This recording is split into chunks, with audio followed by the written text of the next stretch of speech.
Morning class, welcome. Professor Pronte here with another video in this unit trying to describe how we ended up with less competition in the late 1800s. All right, so we've talked before about the industrialization that we saw in this time period. We talked before about the importance of economies of scale, right? We're going to add two more factors that pushed us towards this consequence of more concentrated markets. The two for this video are the development of financial markets, and two, the increased observation of mergers between firms. All right, so let's think about the importance of these two things one by one.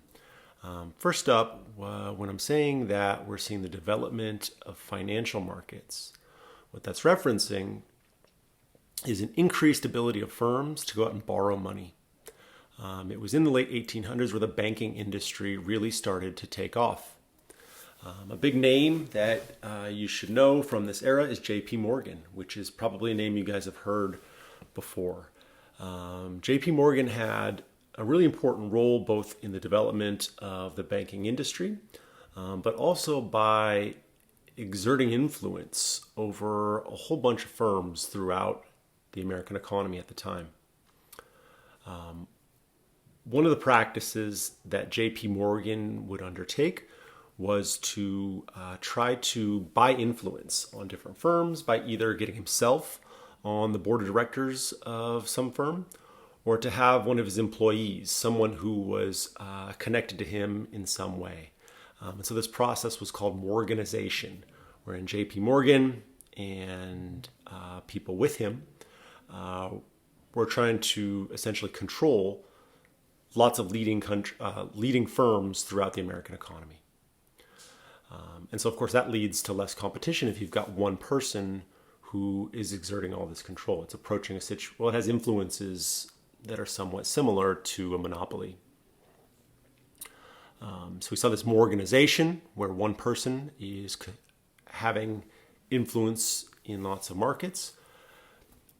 We also saw, though, that as the banking industry is taking off, it gives firms an easier time expanding. Because of this channel by which firms can go out and borrow money, they can expand more easily. They can build more factories. They can ramp up production. And so this is ordinarily a good thing. It's essential for an economy that is growing to have financial markets so that firms can expand.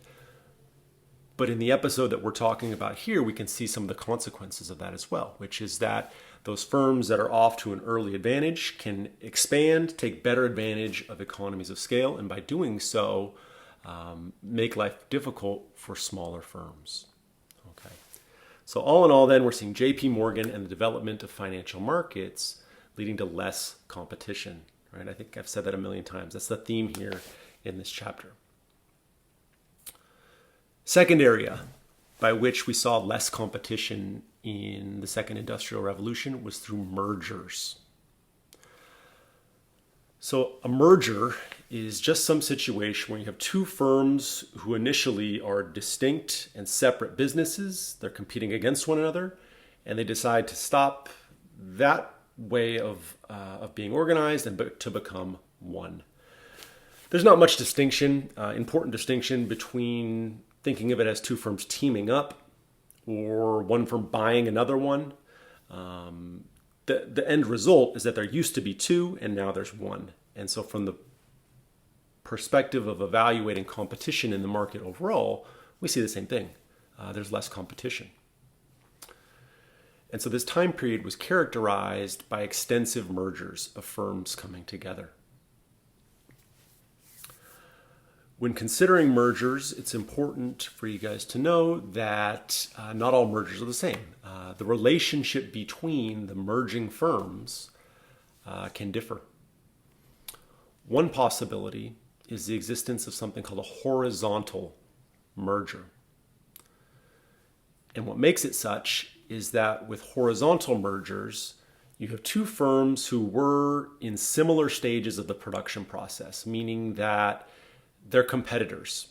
Coke and Pepsi, for example, are two firms that are relatively similar in terms of their business operations. So if Coke and Pepsi were to merge, That would be a horizontal merger because the relationship between them is such that they're basically doing the same thing. So horizontal mergers were taking place, but you also have mergers characterized as vertical mergers.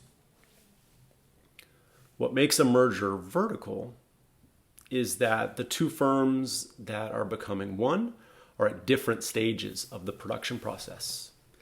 They're in the same industry, they have some relationship, but they're not direct competitors. They're doing a different thing. Let's see.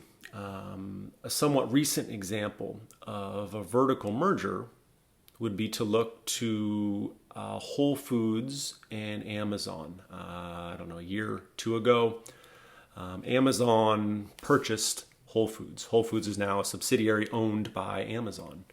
Okay, so that's a merger, as we've been talking about it. But notice that the business operations of Whole Foods and the business operations of Amazon are different. They're doing different things.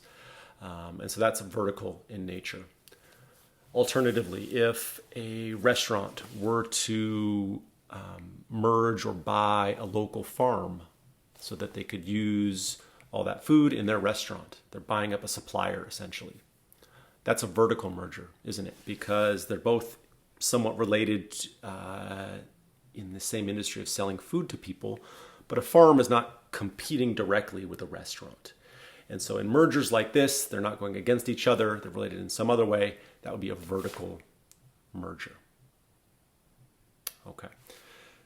So what's important for us to know as it relates to economic history in the late 1800s is that we're seeing more and more of these mergers, which gives us yet another reason why we're having less competition.